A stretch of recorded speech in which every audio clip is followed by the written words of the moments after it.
ছেঁড়া গেঞ্জিটাকে সেলাই করে তার উপর ঢলঢলে ফতুয়া পরে সবাইকে নিয়ে ঠাকুর দেখতে যাওয়া লোকটাকে বাবা বলে। এক কৌটো গোবিন্দভোগ চাল আর সামান্য ঘি বাঁচিয়ে রেখে পুজোর মধ্যে একদিন পোলাও রান্না করা মহিলাকে মা বলে। বন্ধুর জন্মদিনে পাওয়া চকলেটটাকে সালোয়ার কামিজের ওড়নায় লুকিয়ে ভাইয়ের জন্য বেঁধে আনা মেয়েটাকে দিদি বলে। কাঠি আইসক্রিমটা অর্ধেক গলিয়ে ফেলে হাতে নিয়ে দিদির জন্য মাঠ পেরিয়ে ছুটতে থাকা ছেলেটাকে ভাই বলে।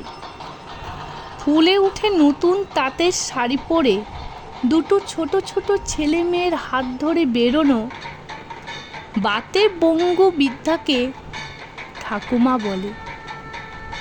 ডিজাইনার পাঞ্জাবি পরে অঞ্জলি দিতে দিতে পাশের বাড়ির নতুন শাড়ি পরা মেয়েটিকে কলেজ পড়ুয়া ছেলেটির আর চোখে তাকানোটাকে ভালো লাগা বলে।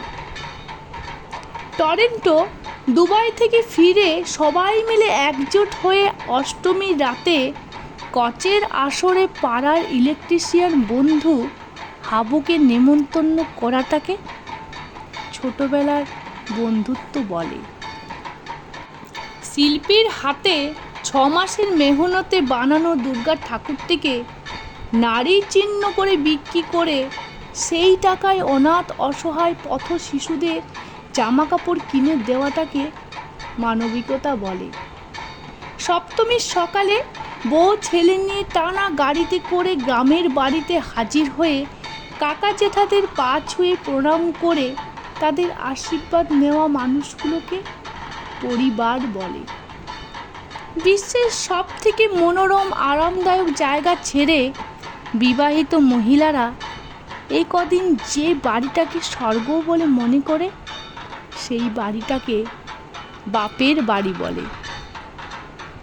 আর এই চিত্রকল্পগুলোকে একসাথে সাজিয়ে নিলে যেটা তৈরি হয় বাঙালিরা এক কথায় তাকে দুর্গা পূজা বলে।